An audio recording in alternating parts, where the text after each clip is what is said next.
Welcome to our today's class of Divine Public School. Today's we are discussing Sanskrit.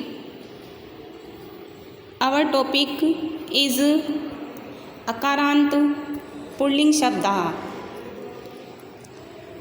Students, आज जो हम पढ़ने जा रहे हैं अकारांत पुल्लिंग शब्द. तो छात्रों, आपको दो शब्द दिखाई दे रहे हैं, अकारांत और पुल्लिंग. तो सबसे पहले मैं आपको अकारांत के बारे में बताना चाहूँगी कि अकारांत किसे कहते हैं. अकारांत यानी वे शब्द जिस शब्द के अंत से अ की ध्वनि निकलती हो वह शब्द कहलाते हैं अकारांत.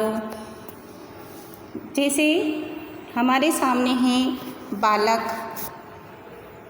तो जब हम बालक बोल रहे हैं तो बालक क ये इसका अंतिम वर्ण है और जिस अंतिम वर्ण की ध्वनि जिस स्वर से होती है वह कहलाता है, उसी वाला अकारांत शब्द कहलाएगा. जैसे मान लीजिए बालक क से अ की ध्वनि निकल रही है तो यह कहलाता है अकारांत. यानी जिस शब्द का अंत अ से होता है वह कहलाता है अकारांत. अब आते हैं हम पुल्लिंग पर. पुल्लिंग किसे कहते हैं? जिस शब्द से पुरुष जाति का बोध होता है वह कहलाते हैं पुल्लिंग शब्द. तो इस प्रकार से स्पष्ट हो गया है कि अकारांत पुल्लिंग किसे कहते हैं? जिस शब्द का अंत अ से होता है तथा जो शब्द पुरुष जाति का बोध कराते हैं वह कहलाते हैं अकारांत पुल्लिंग शब्द. तो छात्रों, हमारे सामने है अब शब्द सिंह. तो सिंह ह से भी अ क्या ध्वनि निकल रही है, ह का अंत अ स्वर से हो रहा है, इसलिए यह भी अकारांत शब्द है. और पुरुष जाति का बोध हो रहा है इससे भी, इसलिए यह कहलाएगा अकारांत पुल्लिंग शब्द.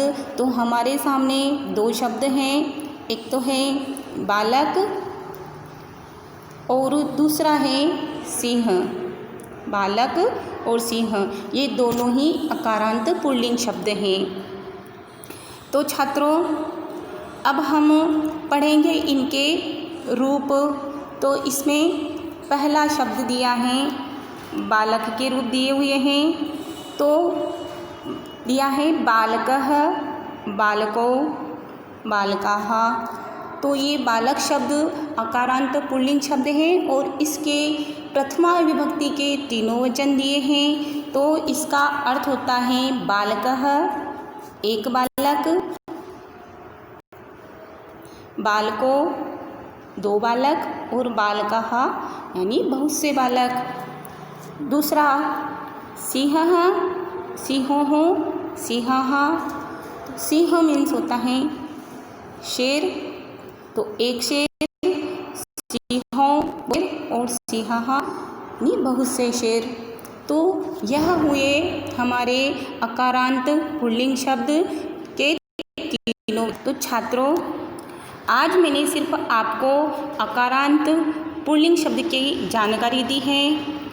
अगली क्लास में पुनः आपको इन्हीं पुल्लिंग शब्दों को लेकर आऊँगी तथा इनके बारे में, वचन के बारे में आपसे डिस्कस करूँगी. धन्यवाद.